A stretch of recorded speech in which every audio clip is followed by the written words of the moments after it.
Y quiero preguntarle, señor Piñeiro, ¿cómo ven en el interior de la ONU? ¿Cómo cree usted que esté el señor Brahimi para mantener esta prioridad que tiene Naciones Unidas de promover una resolución pacífica dentro del conflicto en Siria? Estamos hablando de un hombre ministro de Exteriores de Argelia entre el 91 y el 93, pero también representante especial para Irak o Afganistán. ¿Puede tener algún éxito la posición de Brahimi ahora en este conflicto como mediador?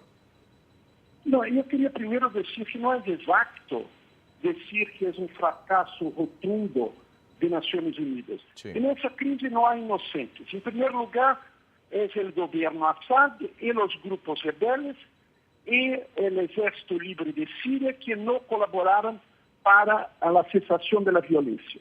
Por outro lado, há os Estados-membros que estão ajudando com recursos financeiros a los grupos rebeldes. De otro lado, a otros estados que apoyan el gobierno de Siria. Yo no creo que no fue un fracaso de Kofi Annan.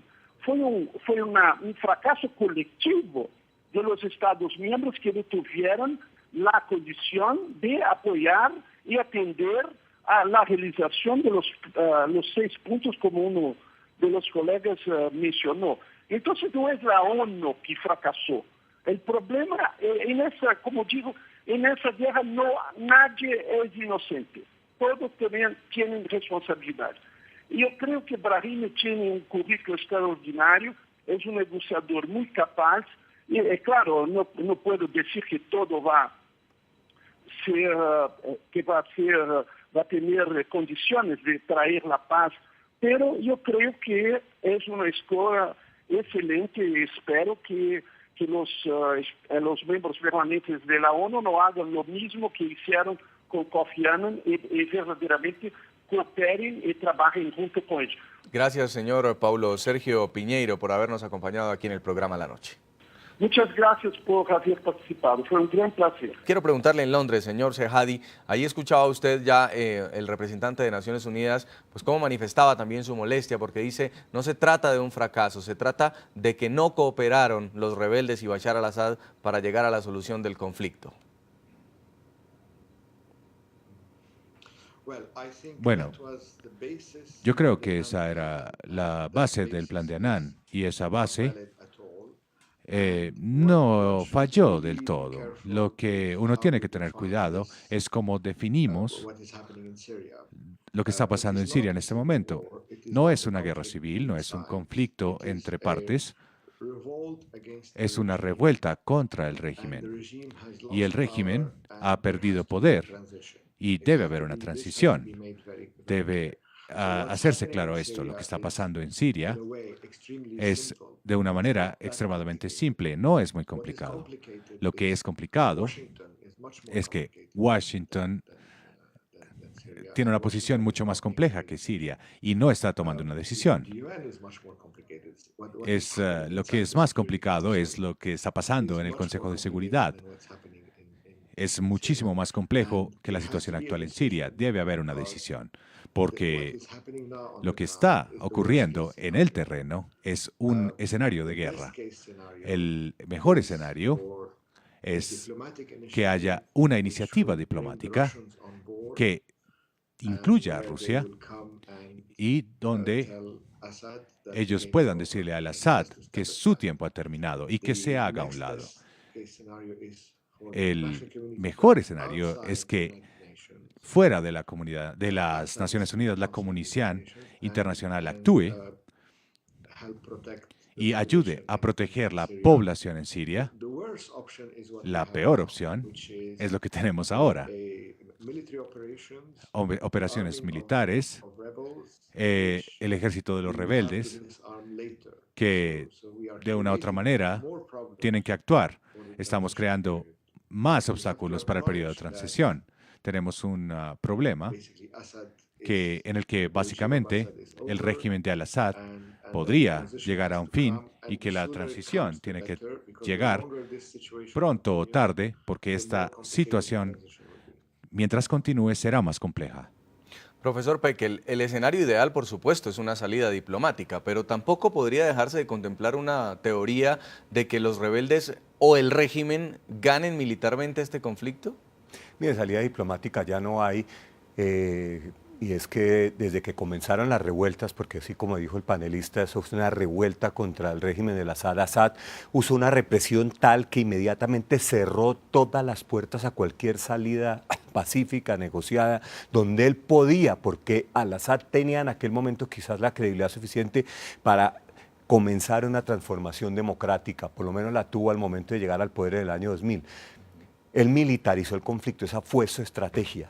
Y la estrategia le llevó a que hoy en día lo que tenemos en Siria ya no son tantas manifestaciones porque los manifestantes que salían a la calle los mataban, sino en realidad una guerra civil donde los rebeldes están enfrentando a uno de los ejércitos más poderosos de la región, un ejército que siempre fue muy fuerte, armado con armas rusas, tanques, una aviación, aviones MiG que ayer estuvieron bombardeando a la población, helicópteros. Es un ejército muy poderoso que además tiene las armas químicas.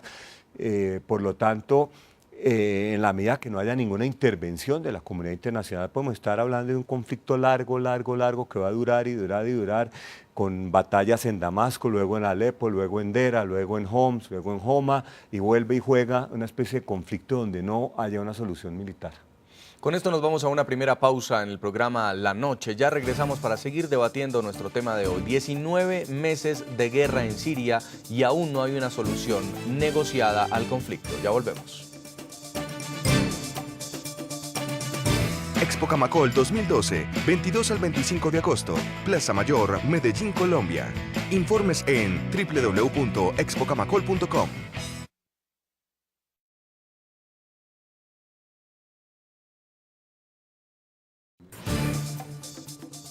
Seguimos en La Noche. La comunidad internacional es testigo del derramamiento de sangre en Siria. Sin embargo, las opiniones divergentes de las potencias han bloqueado los intentos para imponer sanciones efectivas contra el régimen de Bashar al-Assad. El balance para la diplomacia durante la crisis en el país árabe arroja hasta el momento un saldo negativo. Los esfuerzos de la comunidad internacional para solucionar la crisis en Siria han sido en vano. Países como los Estados Unidos, Francia e Inglaterra culpan en gran parte del fracaso a Rusia y a China, que han bloqueado a través del Consejo de Seguridad la posibilidad de imponer sanciones al régimen de Bashar al-Assad. Ante la imposibilidad de actuar contundentemente en el país árabe, varios países han emprendido esfuerzos individuales para buscar una solución en Siria. Esta semana, el ministro de Relaciones Exteriores de Francia, Laurent Fabius, emprendió una gira por Jordania, Líbano y Turquía con el fin de promover una transición del poder. La Unión Europea, por su parte, también ha actuado desde el inicio de la rebelión hace ya 19 meses. Ha impuesto varias sanciones que incluyen el embargo a la compra de petróleo sirio y armas que puedan ser usadas por el régimen contra la población. Además, ha incluido en su lista negra a 129 personas y a 49 empresas vinculadas con el presidente al-Assad. Por el lado árabe, la diplomacia también asedia al régimen. Los ministros de Relaciones Exteriores de la Organización de Cooperación Islámica recomendaron la expulsión de Siria del bloque de los 57 miembros del grupo. Tan solo Irán y Argelia manifestaron su desacuerdo. Con esta expulsión, Siria quedará aislada del mundo musulmán. China, que junto a Rusia ha bloqueado los intentos de imponer sanciones al régimen de al-Assad desde las Naciones Unidas, expresó su preocupación por la extrema situación de violencia y le exigió, tanto al régimen sirio como a los rebeldes, un cese el fuego de inmediato y la solución de la crisis mediante el diálogo.